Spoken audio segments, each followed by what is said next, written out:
Chicos, chicas, creo que me conocen, si no me presento de vuelta. Como dijo Sari, mi nombre es Rosana, soy licenciada en nutrición y soy adscripta de la cátedra. A mí me toca dar anatomía macroscópica. Espero que no hacerlo tan largo, hacerlo lento para que lo entiendan, pero no tan largo para que no se aburran. Así que cualquier duda que tengan lo ponen en el chat, y si voy muy rápido también avisan en el chat, y seguro Nati, Sari y Cris me avisarán, porque yo no veo el chat, así que me avisarán ellos. Empezamos. Bueno, respecto a intestino, ¿sí? Lo que es intestino delgado, vamos a decir que es un órgano tubular y que se ubica en la cavidad abdominal, ¿sí? Y que está comprendida por 3 porciones: el duodeno, el yeyuno y el ilion. Al duodeno lo vamos a estudiar aparte, y al yeyuno y el ilion lo vamos a estudiar en conjuntos por las similitudes que presentan en sus estructuras anatómicas, y porque además en general es muy difícil anatómicamente poder diferenciar dónde finaliza uno y dónde comienza otro.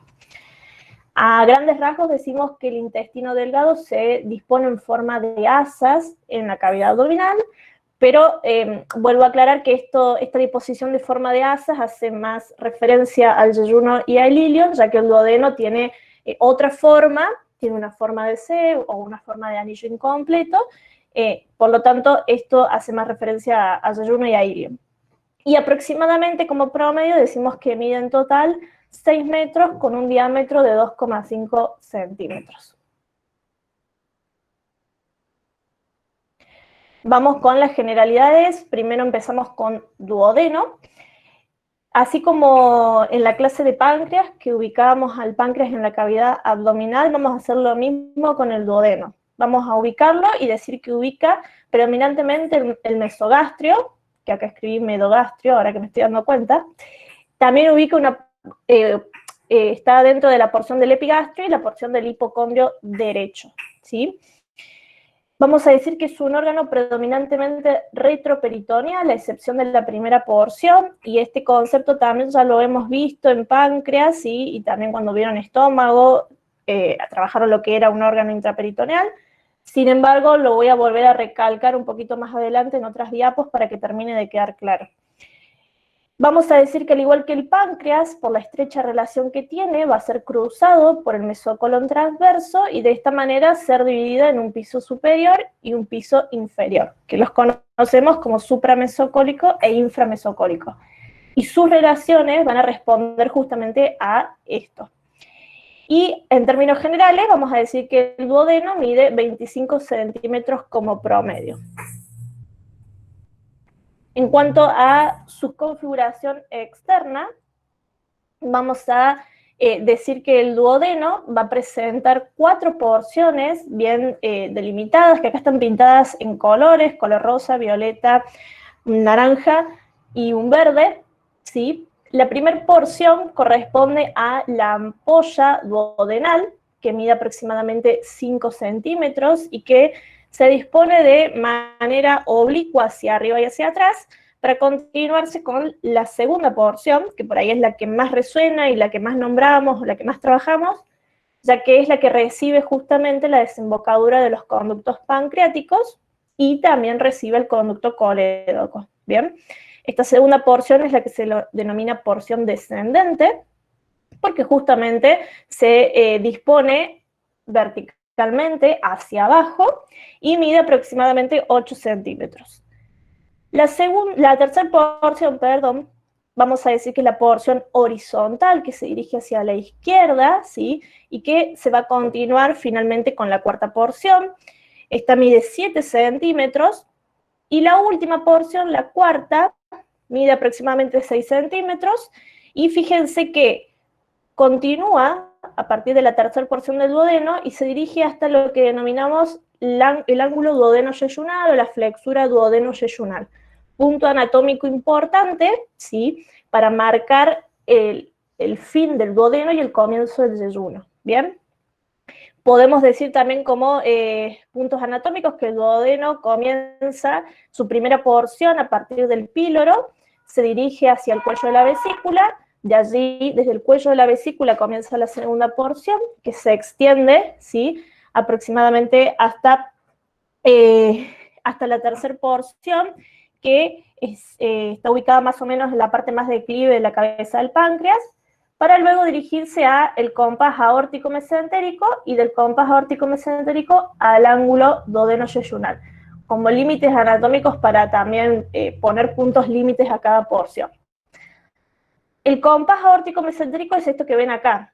Este gran vaso que ustedes ven por detrás es la aorta abdominal, y este vaso, que es un poquito más chico, pero que nace de la cara anterior de la aorta abdominal, es la arteria mesentérica superior. La arteria mesentérica superior, fíjense cómo en su trayecto desciende y va a pasar por delante de la tercera porción del duodeno, ¿bien? Y esta relación, arteria mesentérica por delante, aorta abdominal por atrás, forma una especie de horquilla, y a esto se le llama compás aórtico mesentérico, ¿sí? Acá tenemos al músculo suspensorio del duodeno, o también llamado músculo de Treitz, que ahora en otra imagen se los voy a describir mejor. Esto a grandes rasgos para hablar de las porciones que constituyen el duodeno. En cuanto a su relación con el peritoneo, nosotros ya dijimos que el duodeno es un órgano predominantemente retroperitoneal, pero la primera porción vamos a decir que es intraperitoneal, o que se encuentra completamente peritonizada. Esta imagen, para que ustedes vean, el duodeno, perdón, está en inglés, pero fíjense cómo en esta primera imagen tenemos un corte del duodeno, y esta lámina que lo cubre por delante, por su cara anterior, está haciendo referencia al peritoneo parietal, que cubre por delante al duodeno y lo adhiere o lo empuja hacia la pared abdominal posterior. A esto llamamos órgano retroperitoneal. Fíjense cómo en su cara posterior no está cubierto de peritoneo. En cambio, la primera porción, y esto lo aplicamos a todos los órganos que sean intraperitoneales, está completamente peritonizado, todo cubierto por peritoneo visceral.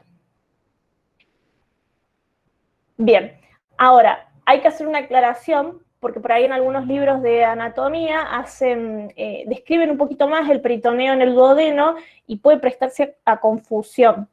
Si bien el duodeno es cierto, es un órgano retroperitoneal y así lo vamos a considerar, a excepción de su primera porción, el duodeno, previo o antes de tocar la pared abdominal posterior, va a estar en contacto con la fascia de Treitz.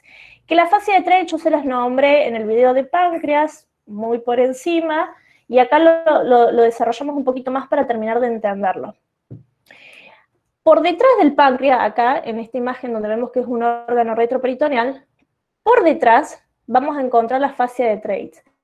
La fascia de Treitz es una dependencia peritoneal que se encuentra clasificada como una fascia de coalescencia, y se forma en la vida embrionaria, ¿sí? En donde el intestino primitivo va sufriendo rotaciones, ¿sí?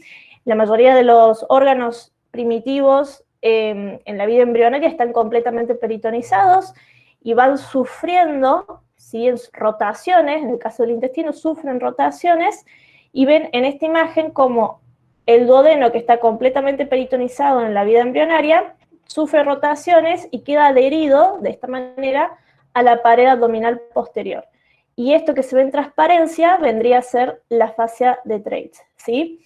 La fascia de Treitz entonces se forma en la vida embrionaria por las rotaciones del duodeno, las rotaciones que sufre el duodeno, en donde el mesoduodeno dorsal se fusiona con el peritoneo parietal posterior y forma esto que denominamos fascia de Treitz, que es una fascia de coalescencia, ¿sí?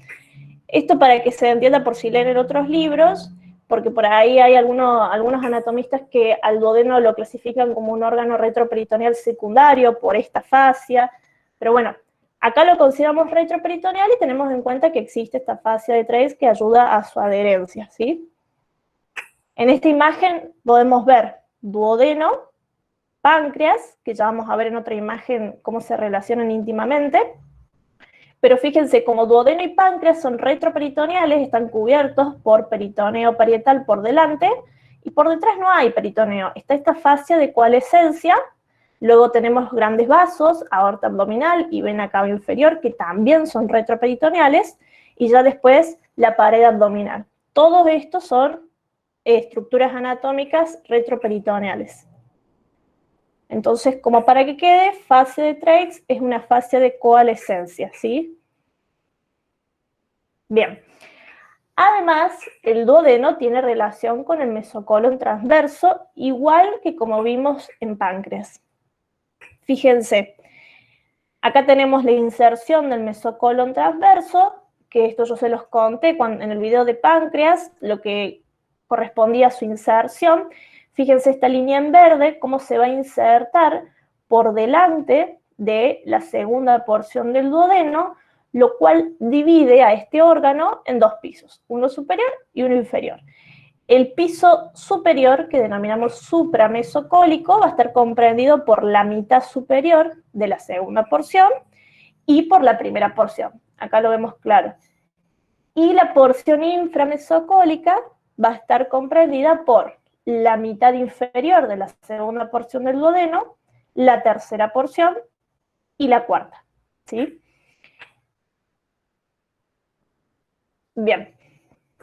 Ahora para hablar del músculo de Treitz que les mostré en las primeras imágenes.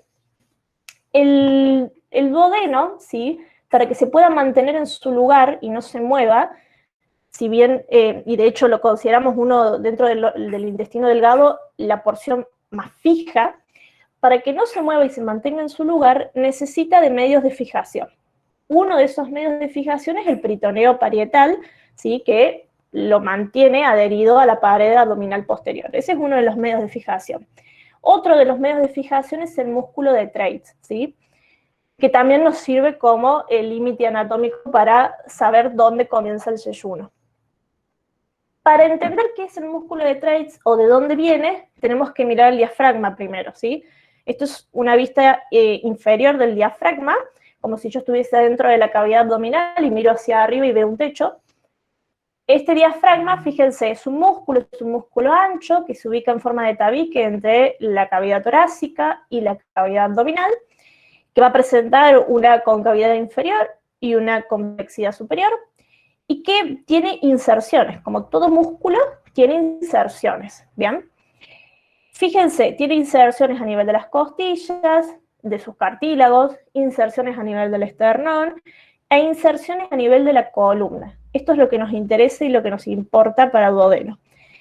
Las inserciones del diafragma a nivel de la columna, y específicamente esto es columna lumbar, está dada por fascículos musculares que se denominan pilares. Y hay dos tipos de pilares, los pilares principales y los accesorios o secundarios, pero los que nos importan son los pilares principales. Tenemos dos, uno derecho y uno izquierdo, que son estos que están en verde, ¿sí? Estos pilares son importantes porque de uno de ellos provienen fibras musculares que conforman al músculo de Treitz. Entonces, en esta otra imagen vemos, fíjense, esto que ustedes ven acá de fondo sería justamente el diafragma, ¿bien? Lo podemos identificar por estos orificios en donde vemos cómo transita, por ejemplo, la aorta abdominal, acá estaría el esófago que está cortado, está seccionado, ¿sí? La vena cava inferior, por eso reconocemos que esto es diafragma. Pero fíjense, esto y esto vendrían a ser las fibras de los pilares. Particularmente el pilar izquierdo del diafragma, ¿sí? Va a proporcionar fibras musculares que van a constituir al músculo de Treitz. El músculo de Treitz desciende, ¿sí? Y se dirige hacia el denominado ángulo duodeno-yeyunal para ser un medio de fijación del duodeno. El músculo de Treitz, por ahí en la bibliografía también lo leen como ligamento de Treitz, porque en realidad es justamente una estructura músculo-ligamentosa, es decir, va a tener un extremo superior que está constituido por fibras musculares lisas, estriadas, porque provienen del diafragma, y un extremo inferior que tiene fibras musculares lisas porque provienen del duodeno. Y su porción central, ¿sí? Está constituida por lo que es ligamento. Por eso es una estructura músculo-ligamentosa, ¿bien? Y esto es a lo que llamamos músculo de Treitz y lo que le da sostén al duodeno. Vamos entonces con la configuración interna. Esto lo va a describir bien Nati, yo lo único que voy a remarcar, porque sí hacemos un corte del duodeno, y acá, claro, no solo del duodeno, de yeyuno también, y de las primeras porciones del ilion también, lo primero que voy a ver en su interior es que tiene una mucosa con un aspecto aterciopelado, así lo describimos, y que está dado básicamente por estos pliegues transversales, ¿sí?, denominados pliegues circulares o válvulas conniventes, que le dan este aspecto y que son mucho más numerosas a nivel del duodeno y del yeyuno, para en ilion ir disminuyendo hasta desaparecer, ¿sí? Y esto es importante porque junto con las vellosidades y las microvellosidades aumentan la superficie de contacto de este órgano y por ende permite la absorción de los nutrientes. Esto en histología la Nati lo va a desarrollar mucho mejor. Bien, ¿qué más vemos en su configuración interna si lo veo por dentro?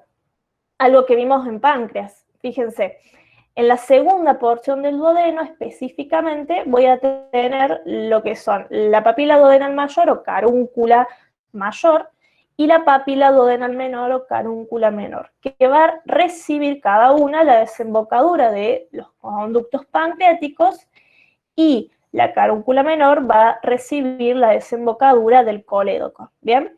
Entonces, acá vemos a la papila duodenal mayor, acá vemos a la menor, ¿sí? Y en esta otra imagen podemos ver cómo las fibras musculares, ¿sí?, las fibras musculares longitudinales, que son del duodeno, pertenecientes del duodeno, y es musculatura lisa, va envolviendo a los conductos para que se forme el esfínter de Oddi, que va justamente a regular la liberación de las sales biliares y del jugo pancreático. En general, el conducto pancreático principal o conducto de Wilson, cuando se acerca a la segunda porción del duodeno, se une con el conducto colédoco y forman un solo conducto. No siempre pasa, eso son variaciones anatómicas, pero podemos decir que es lo más habitual, ¿sí? Y en la carúncula menor, recordemos que lo que desembocaba era el conducto pancreático accesorio, ¿sí?, o de Santorini, que se desprendía a nivel de la cabeza del páncreas del conducto principal. Ahora sigamos con las relaciones, que por ahí es lo más tedioso y lo más largo. Espero que con las imágenes sea fácil de entender. Bien, las relaciones del duodeno se estudian por porciones, ¿sí? Y las estudiamos en la cara anterior, la cara posterior y los bordes, ¿bien? Que dependiendo la porción del duodeno de la que estemos hablando, vamos a tener un borde superior, un borde inferior, un borde derecho, un borde izquierdo, ¿sí? Teniendo en cuenta si es una porción que se encuentra vertical, u horizontal, u oblicua. Así que la primera porción, ¿sí?, del duodeno, vamos a decir que en su cara anterior, bien, va a tener relaciones directas con la vesícula biliar, que acá la podemos ver, y el lóbulo cuadrado del hígado, ¿bien? Acá el hígado y la vesícula se han levantado para poder visualizar a la primera porción del duodeno, pero si yo lo vuelvo a poner en su lugar, estarían tomando contacto, ¿sí? La vesícula biliar siempre se va a encontrar acá, en lo que es la fosita cística, la cara inferior o la cara posterior de el hígado, y al lado siempre vamos a tener el lóbulo cuadrado, ¿sí? Ya van a ver hígado y su distribución, pero para que lo tengan en cuenta y no se olviden, vesícula y lóbulo cuadrado al lado, eso se relaciona con la cara anterior de la primera porción del duodeno. Luego tenemos los bordes, acá vamos a tener un borde superior y un borde inferior, ¿sí? En el borde superior, fíjense, esto que vemos en amarillo, va a hacer la inserción, va a prestar inserción para lo que es el epiplón menor, o también llamado epiplón gastrohepático, que esto también lo han visto en estómago, ¿sí? Las dependencias peritoneales que se insertan en las curvaturas del estómago y hacia dónde se dirigen. Bueno, una de sus inserciones es a nivel del borde superior de la primera porción del duodeno, ¿bien? Y fíjense cómo también inmediatamente por arriba encontramos al hiato de Winslow. El hiato de Winslow es la puerta de entrada a la transcavidad de los epiplones. Que la transcavidad de los epiplones yo también se las nombré en la clase de páncreas, se las describí un poquito, ¿sí? Pero básicamente para recordar, tengan en cuenta que es una cavidad virtual que está formada por los repliegues del peritoneo, ¿sí? Y que está limitado por los órganos abdominales, ¿sí? El hiato de Winslow es la puerta de entrada, ¿bien? Acá abajo, ¿qué vamos a tener en el borde inferior? Vamos a tener la inserción del epiplón gastrocólico, o también llamado epiplón mayor, ¿sí? O delantal de los epiplones, o delantal de los cirujanos, tiene muchos nombres. Es el epiplón más grande y el que cubre todas todo lo que son el intestino delgado, las vísceras del intestino delgado, y es todo esto que está en amarillito, ¿sí? Bien. Continuando la primera porción, pero vamos a ver hacia atrás qué relaciones tiene. Muy fácil, muy sencillo. Esta es una vista posterior, ¿sí? Hacia la izquierda. Y fíjense que va a estar en contacto con la primera porción del duodeno, que es lo que está acá. Va a estar en contacto el pedículo hepático, ¿bien? El pedículo hepático está constituido por tres estructuras anatómicas, que es la arteria hepática, la vena porta y el conducto colédoco, ¿sí? Todo ese paquete, denominado pedículo hepático, es lo que va a estar en contacto con la primera porción del duodeno. Además, la arteria gastroduodenal también va a estar en contacto con la primera porción del duodeno en su cara posterior, ¿sí? La arteria gastroduodenal, como para que lo recuerden, es una rama de la arteria hepática común, y la arteria hepática común, a su vez, es una rama del tronco celíaco. Que esto también sé que ya lo han repetido y repetido con estómago y páncreas, así que es solamente para que lo recuerden. Bien, la segunda porción, vamos a ver los bordes primero. Tenemos un borde izquierdo, que es este, y yo sé que este es el borde izquierdo porque es el que está más cerca del vaso, y el vaso siempre está a la izquierda, y este es el borde derecho porque, bueno, acá tendría que estar el hígado. En el borde izquierdo vamos a ver que está en contacto directo con la cabeza del páncreas, ¿sí? Y esto es fácil de acordarse porque ustedes saben la relación intrínseca que tiene la cabeza del páncreas con la segunda porción del duodeno por justamente la desembocadura de los conductos pancreáticos. Así que no olvidar, en el borde izquierdo está relacionándose la segunda porción del duodeno con el páncreas. Después tenemos lo que es el colédoco terminal, ¿sí? O también podemos decir la porción terminal del conducto colédoco, que no lo vemos porque justamente la cabeza del páncreas lo está ocultando, pero más arriba, a este nivel, esto en verde, sería el conducto colédoco, y ahí sí lo podemos ver. El conducto colédoco, ustedes ya cuando vean hígado y lo describan, pero para que sepan, se conforma de la unión del conducto hepático con la unión del conducto cístico, y así se forma el conducto colédoco, ¿sí? Que desciende, fíjense, en una primera instancia yo lo puedo ver clarito acá, pero luego no lo veo porque pasa por detrás de la primera porción del duodeno y después pasa por detrás de la cabeza del páncreas para profundizarse en la glándula y unirse con el conducto de Wilson para así dirigirse a la segunda porción del duodeno. Por eso no lo veo, pero sepan que su porción terminal está en contacto con la segunda porción del duodeno. Los arcos arteriales pancreático-duodenales también tienen una estrecha relación con la segunda porción del duodeno. Ya lo vamos a ver bien en irrigación, pero sepan que la irrigación del páncreas es muy parecida a la irrigación, perdón, la irrigación del duodeno es muy parecida a la irrigación del páncreas, porque básicamente comparten las arterias, y si se fijan en el nombre, reciben el nombre de estos dos órganos. Así que están compartiéndose. No los vemos a los arcos también, porque la cabeza del páncreas los está ocultando, y aquí directamente se han quitado, pero sepan que los arcos pancreático-duodenales tienen relación con la segunda porción del duodeno. El borde derecho está en contacto con la fascia de Treitz, que ya explicamos qué era, y la cara posterior, ¿sí? Imagínense si lo vieran por detrás, vamos a tener riñón derecho, que es esto, y particularmente su pedículo, ¿bien? No vemos acá el pedículo porque justamente la segunda porción del duodeno lo está tapando, ¿bien? Pedículo renal, al igual que el hepático, también tiene constituyentes anatómicos, la vena renal, la arteria renal, vasos linfáticos, nerviosos, ¿sí? Y las ramas que dan después la arteria renal.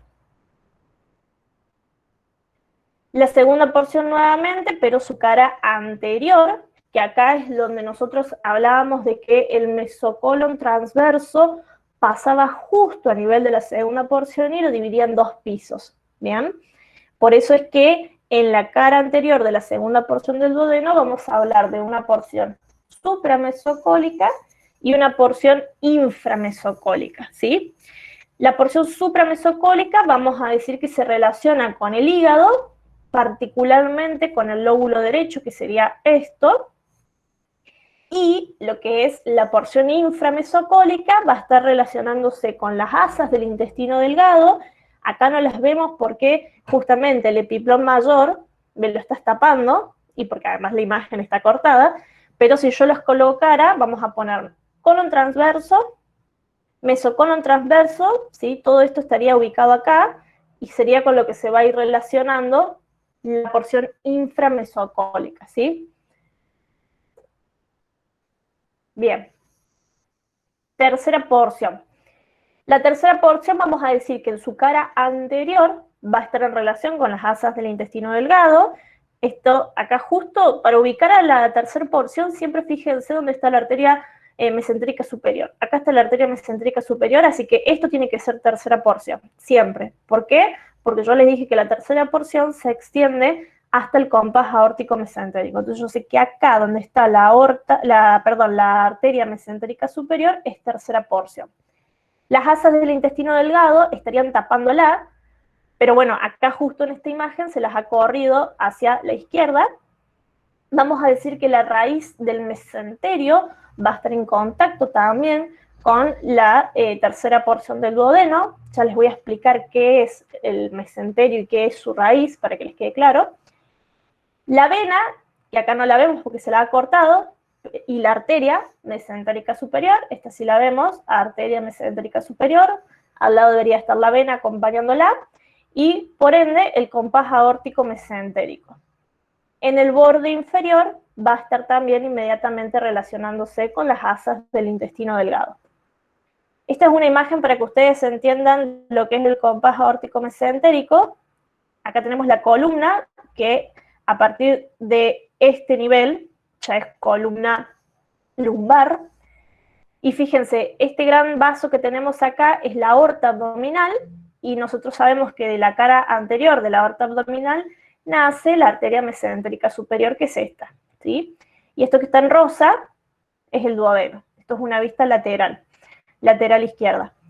Fíjense, la aorta, bien, de allí van a ser la arteria mesentérica superior, y fíjense cómo la arteria mesentérica superior pasa por delante de la tercera porción del duodeno, mientras que la aorta queda por detrás, ¿sí?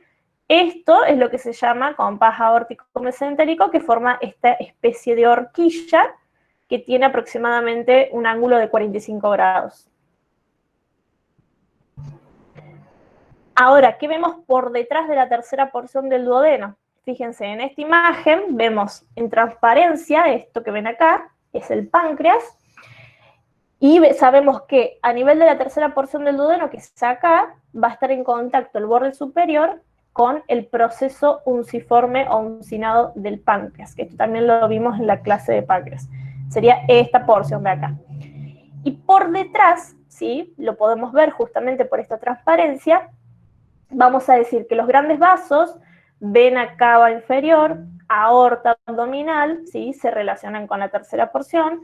La columna, que está un poquito más atrás, bien, específicamente la columna lumbar, y el origen de la arteria mesentérica inferior, ¿sí? No confundir con arteria mesentérica superior, porque es otra arteria, y es otra arteria que nace más abajo y justo por detrás de la tercera porción, por acá. No lo vemos porque justamente está bien atrás.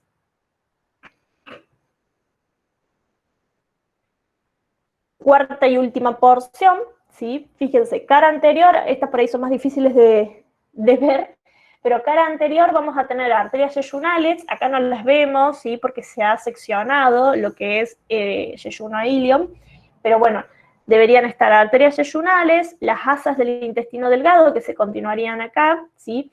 Mesocolon transverso, vamos a tener relación con la transcavidad de los epiplones y con la cara posterior del estómago. Yo les puse acá asas del intestino delgado, como para que se imaginen, cómo se continuaría. Esto vendría a ser el mesocolon transverso, y esta es la cara posterior o sea, el estómago por detrás, cara posterior, y vamos a tener la cuarta porción del duodeno, como para que se lo imaginen un poco más porque era difícil encontrar una imagen. Y en lo que es la cara posterior de la cuarta porción del duodeno, ¿sí? Va a estar en contacto con el pedículo renal izquierdo, acá está el riñón izquierdo y acá vamos a tener a su pedículo, ¿sí?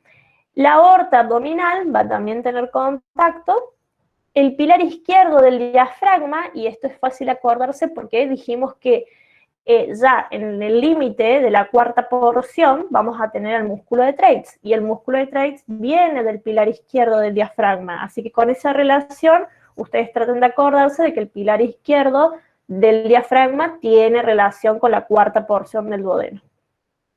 En el borde superior, acá lo vemos, tenemos al páncreas, ¿sí? Y en el borde inferior vamos a tener, tampoco lo podemos ver bien, pero vamos a tener a los arcos vasculares que van a encargarse de nutrir, irrigar a los intestinos, y va a ser la arteria cólica izquierda, que es específica para el intestino grueso, la arteria mesentérica superior, ¿sí? Que esa sí la podemos ver acá, ¿bien? Todas esas prestan relaciones en el borde inferior. Bien. Ahora vamos con la irrigación y el drenaje venoso, que esto es sencillo, no es difícil porque es muy parecido a páncreas, así que estudienlo juntos, revisen páncreas y van a ver que no es difícil, no es complicado. ¿Qué tenemos que ubicar primero para hablar de la irrigación del duodeno? Vamos a ubicar al tronco celíaco, que es esta estructura, ¿sí? Ustedes acuérdense que el tronco celíaco proviene de la aorta abdominal. Es una de las ramas colaterales de la aorta abdominal, ¿sí? Este tronco celíaco nosotros sabemos que nos da 3 ramas, ¿sí? Una rama que se llama arteria esplénica, que es esta, que yo les decía que describía sinusoidades a nivel del borde superior del páncreas y que va a ir directo a el vaso. Vamos a tener la arteria hepática común, ¿sí? Que va a dar múltiples ramas para otros órganos, pero a grandes rasgos podemos decir que va principalmente a hígado. Y después vamos a tener otra que está acá chiquitita porque está cortada, que es la arteria coronaria estomática o gástrica izquierda, que se dirige al estómago, ¿sí? ¿Qué nos interesa de todo esto? La arteria hepática común, ¿bien? Dentro de las ramas que va a dar, una es importantísima en la irrigación del duodeno, ¿sí? Porque es la que nos va a dar las ramas pancreático-duodenales que van a irrigar al duodeno y a la cabeza del páncreas, ¿sí? Luego tenemos esta que está marcada acá, la arteria mesentérica superior, que ya la nombramos y que ya dijimos que nace de la aorta abdominal, de su cara anterior, y que también va a dar ramas denominadas arterias pancreático-duodenales, ¿sí? Tienen el mismo nombre, las dos, solo que una va a ser superior y las otras van a ser inferior, ¿bien? Y lo resumimos acá, en esto. Las ramas superiores de la arteria gastroduodenal, ¿bien?, van a ser la pancreático-duodenal superior, anterior, superior, posterior. Igual que cuando veíamos páncreas. Y las ramas inferiores de la de la arteria mesentérica superior son la arteria pancreático-duodenal inferior, anterior, inferior, posterior. Con nombre y apellido, ¿sí? Así que esto es igual que páncreas, ¿sí? Porque justamente por esta relación tan intrínseca y tan importante que tiene el duodeno con el páncreas, nosotros siempre hablamos de un marco duodenal, ¿bien? Porque el duodeno abraza la cabeza del páncreas y comparte la irrigación, ¿sí?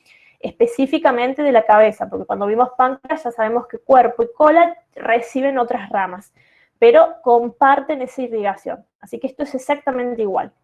¿Qué va a ocurrir después? Que como vimos en páncreas, estas arterias se van a anastomosar, ¿sí? La superior anterior se va a anastomosar con la inferior anterior y la superior posterior se va a anastomosar con la inferior posterior, ¿bien? Y forman los arcos.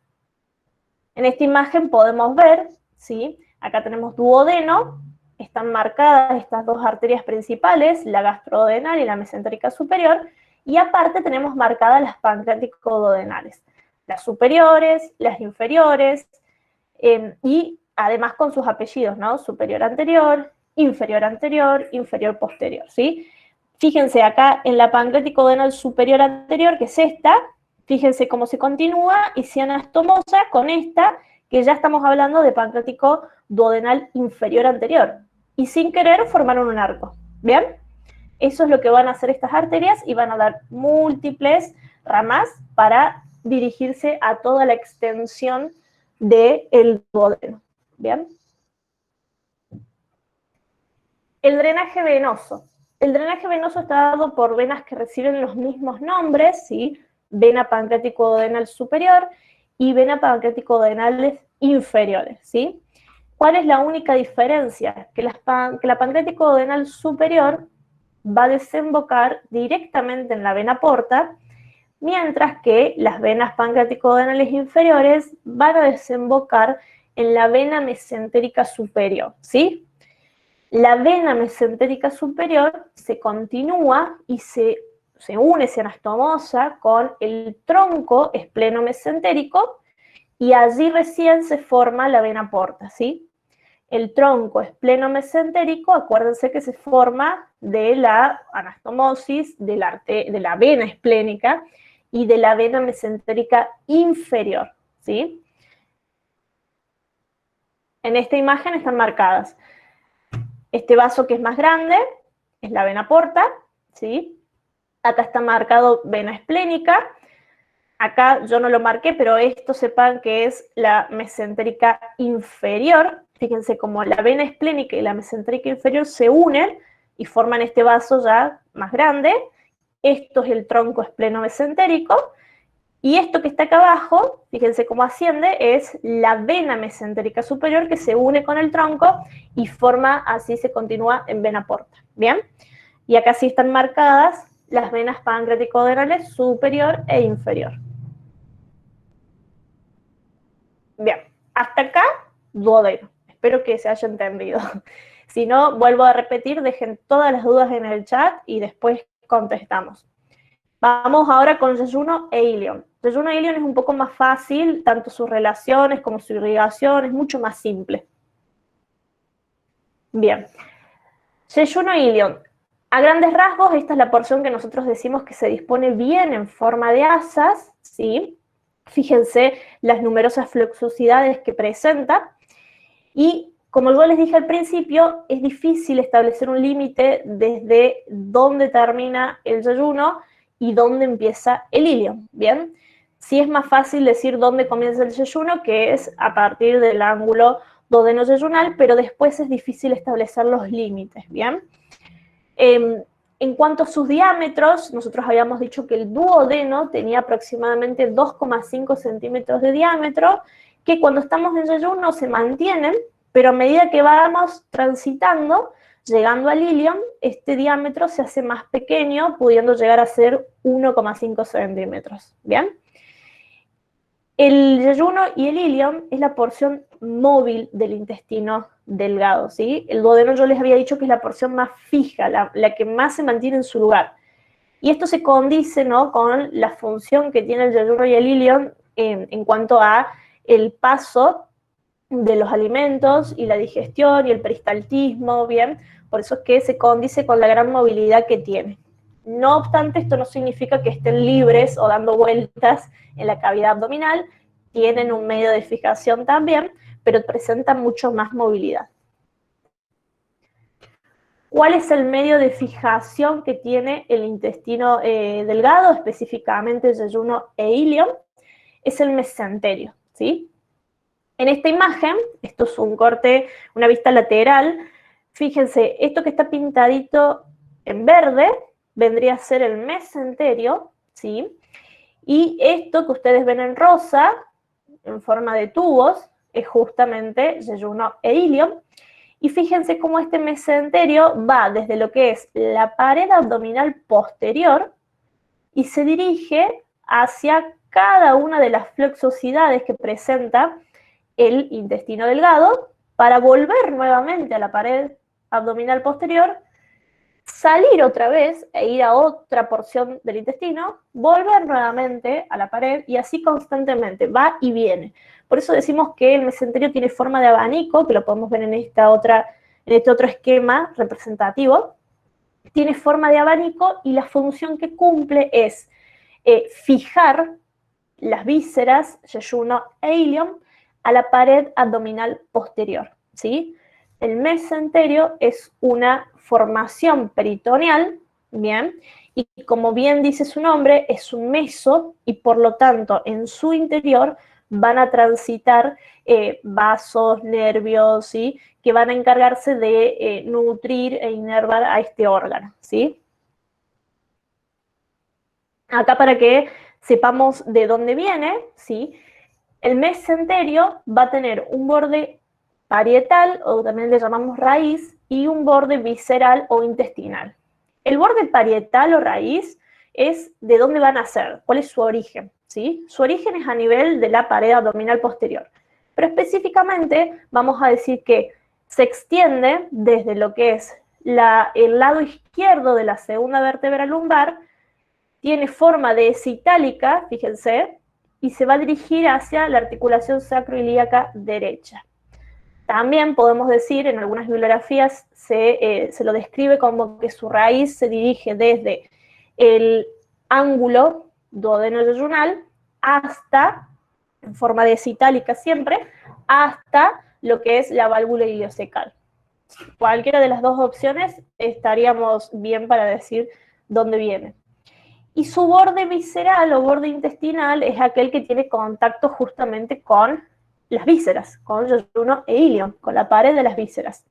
Y acá podemos ver, fíjense nuevamente, esta forma de abanico, y este sería su borde intestinal o su borde visceral. No vemos al intestino porque se lo ha cortado para poder apreciar bien el mesenterio, pero en este borde sepan que se continuaría todo el intestino, ¿sí? Esto es lo que yo les hablaba de cuál es el contenido del mesenterio. Siempre acuérdense, como es un meso, y como todos los mesos que van a estudiar, el que más hemos nombrado hasta ahora es el mesocolon transverso, y lo van a ver bien cuando vean intestino grueso, pero van a ver que el mesocolon transverso también tiene un pedículo vascular. En este caso, el mesenterio, su pedículo vascular y sus otros componentes van a ser la arteria mesentérica superior, ¿sí? Y sus múltiples ramas que va a dar para poder irrigar al órgano. La vena mesentérica superior, vamos a tener ganglios linfáticos mesentéricos, el plexo nervioso mesentérico superior y las llamadas borlas adiposas, ¿sí? Las borlas adiposas no están en toda la extensión del mesenterio, son más habituales a nivel del ilion, ¿sí? Y no son lo mismo que los apéndices epiploicos que van a ver en el intestino grueso, son mucho más chiquitos, ¿sí? Configuración externa e interna de yeyuno ilion, esto lo vemos todos juntos porque es más cortito, a diferencia de duodeno, porque son en general muy similares, aunque tiene cositas a destacar en que se diferencian. Primero, vamos a decir que a nivel teórico, ¿sí? Que en la disposición de las vísceras, en la porción del yeyuno, que sería esta porción, que va a ser aproximadamente, para poder establecer algún límite anatómico, decimos que son los primeros 2/5 del intestino, y que se disponen estas flexosidades, o estas asas intestinales, hacia la izquierda, bien, y de manera horizontal, fíjense. Y ya cuando estamos llegando a ilion, bien, que serían los 3/5 restantes, vamos a decir que estas asas se van a disponer más hacia la derecha y verticalmente. Fíjense cómo cambia la disposición. Digo que es más teórico porque no sé si en la realidad son tan prolijitas así. Bien, ¿qué otra diferencia podemos encontrar? Acá tenemos dos cortes, esto es yeyuno, esto es ilion, y fíjense cómo el calibre va disminuyendo el diámetro, que era lo que hablábamos al principio. El yeyuno tiene un diámetro de aproximadamente 2,5 centímetros como promedio, y llegando a ilion, a medida que vamos avanzando, va disminuyendo, pasando a 2 centímetros y luego a 1,5 centímetros. Entonces el diámetro, el calibre, en cada porción va cambiando, ¿sí? También vamos a decir que, fíjense, acá tenemos yeyuno, acá tenemos ilion. Vamos a decir que el yeyuno, bien, en su configuración interna, va a presentar las numerosas válvulas conniventes que veíamos en duodeno, ¿sí? Y que le dan este aspecto aterciopelado y que contribuye a aumentar la superficie de contacto, ¿sí?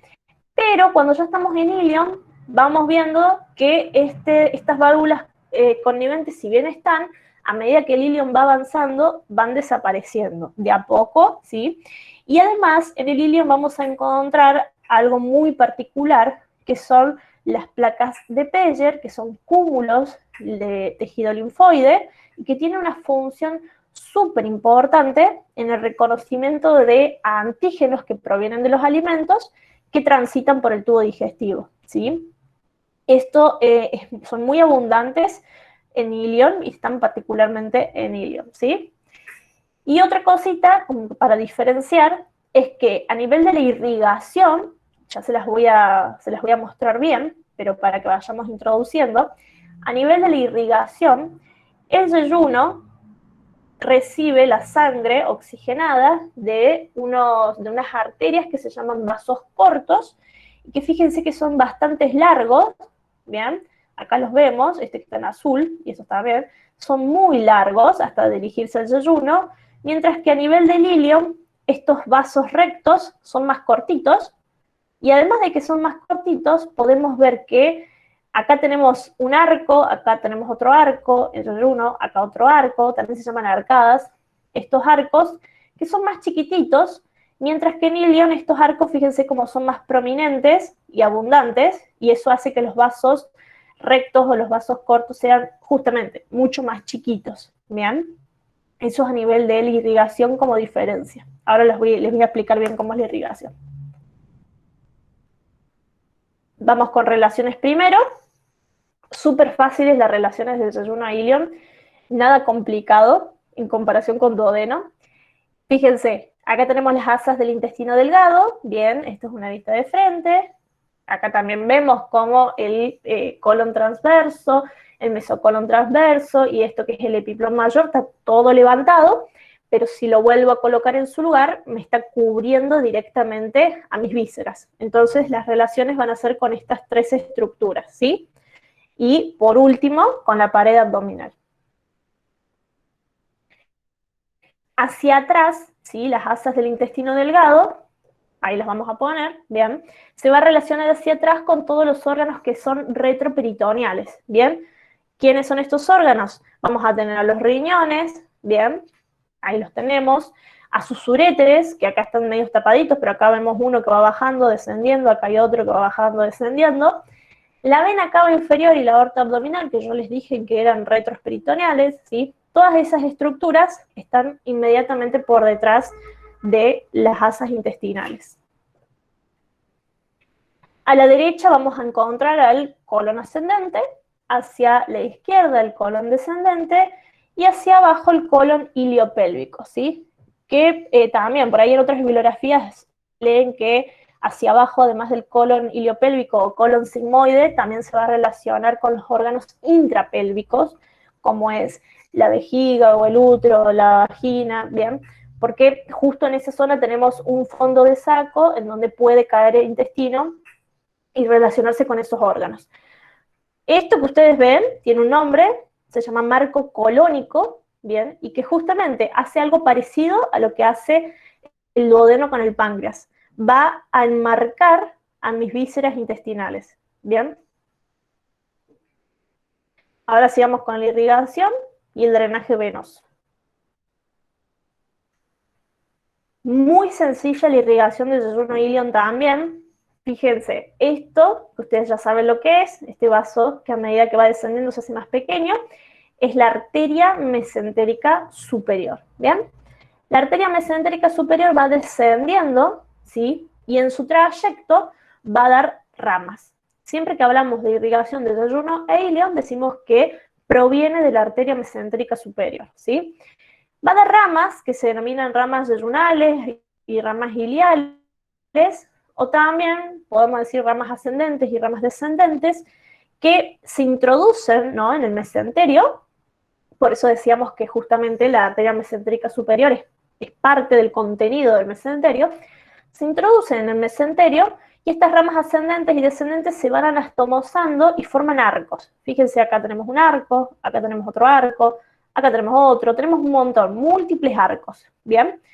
Estos arcos tienen nombres, vamos a llamarlos arcos de primer orden, luego arcos de segundo orden, luego los arcos de tercer orden, ¿sí?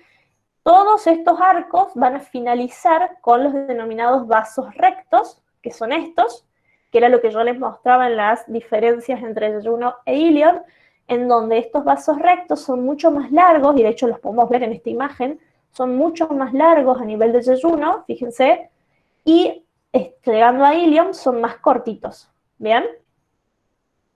Así de simple, así de sencilla es la irrigación de yeyuno e ilion. Proviene de arteria mesentérica superior, la cual da ramas iliales y yeyunales, o también ramas ascendentes, descendentes, que se anastomosan y forman arcos de primero, segundo, tercer orden, y finalmente terminan en los vasos rectos. Esto es una imagen para que ustedes vean, fíjense, porción de intestino, y fíjense esto que ven bien rectos, son justamente los vasos rectos. Fíjense cómo se dirigen hacia el intestino. El drenaje venoso es muy similar, ¿sí? Va a estar dado por venas que reciben nombres similares a las arterias, ¿sí? También se disponen en forma de arco, fíjense. Pero lo más importante es que ustedes entiendan que las venas ilíacas, las yeyunales, las pancreaticodenales, ¿sí? Todas estas venas van a drenar a la vena mesentérica superior, que es esta que vemos acá, ¿sí? Y esta vena mesentérica superior asciende y se anastomosa con el tronco espleno-mesentérico para conformar la vena porta. Similar e igual a lo que veíamos en duodeno, ¿sí? La inervación del intestino delgado de manera general, y esto es lo último, vamos a decir que la inervación del intestino delgado va a estar dado por el sistema nervioso autónomo, ¿sí? Que esto también ya lo han visto, si no me equivoco, que nosotros dividíamos al sistema nervioso en el sistema nervioso central y el sistema nervioso periférico. Y dentro del sistema nervioso periférico lo subdividíamos en un sistema nervioso somático, encargado de la inervación de la musculatura esquelética, de la porción voluntaria, de la porción somática, y un sistema nervioso autónomo que se encarga de inervar las vísceras, la musculatura lisa, ¿sí? El corazón, todo lo que sea aquellas estructuras o aquellas musculaturas involuntarias que yo no controlo, ¿sí? El sistema nervioso autónomo, a su vez, se subdivide en una división parasimpática y una división simpática.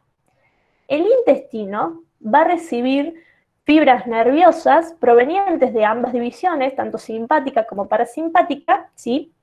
Y específicamente la división parasimpática va a estar representada por el nervio vago, que es el décimo par craneal, y la división simpática va a estar representada por los nervios esplánicos, ¿sí? Estos nervios hacen sinapsis en lo que es el plexo solar o el plexo celíaco, ¿sí? Que son ganglios mucho más grandes, ¿sí? Y se ubican específicamente alrededor de lo que es la aorta abdominal, para luego dirigirse a el intestino. Aparte de esto, ¿sí? Que es muy importante y que acuérdense también a modo de repaso que lo que es la inervación o la división simpática está relacionada con los procesos de huida o de estrés o de miedo. Por lo tanto, cuando hablamos a nivel intestinal y de la digestión y de la absorción, vamos a decir que inhiben la digestión, la detienen, ¿sí? Contraen los esfínteres, ¿bien? Se detiene la digestión porque el organismo se prepara para enviar la sangre y enviar justamente las señales nerviosas a otros órganos como es por ejemplo, músculos o corazón, ¿sí? Aumentando frecuencia cardíaca, aumentando frecuencia respiratoria. En cambio, la división parasimpática es la que se va a encargar de estimular los procesos digestivos, ¿sí? Es la parte que hablamos que se presenta más en los periodos de descanso, de reposo, de tranquilidad, que va a estimular justamente el peristaltismo, va a estimular las secreciones, ¿sí? Va a estimular que los esfínteres se relajen, se dilaten para permitir el ingreso del jugo pancreático o de la bilis, ¿bien? Pero aparte de estas dos divisiones, parasimpática y simpática, hay otra, que esto también Nati lo va a explicar mucho mejor, para que lo tengan en cuenta. Tenemos lo que es el sistema nervioso entérico, que se conecta con el sistema nervioso central a través de la división simpática y parasimpática, y que el sistema nervioso entérico es otra subdivisión del sistema nervioso autónomo y es específica en realidad de lo que son las vísceras encargadas de la digestión, ¿sí? Y está constituida por dos estructuras neuronales muy importantes, que son el plexo mientérico de Auerbach y el plexo submucoso de Meissner, ¿sí? La Nati les va a contar dónde se encuentra cada uno, pero para que ustedes sepan, estos dos plexos son muy importantes porque se van a encargar, particularmente el plexo mientérico de Auerbach, de estimular la musculatura lisa, para estimular el peristaltismo y movimientos. El plexo submucoso de Meissner va a estar más encargado de estimular las secreciones de las glándulas que se encuentran, ¿no?, en lo que es el tubo digestivo, también de estimular la absorción, la digestión, todos esos procesos encargados de esa parte, ¿sí? Todo esto va a contribuir entonces a la inervación del intestino. La bibliografía, por si quieren leer de más. Y nada más. Esto sería todo de anatomía de intestino delgado. Ahí saco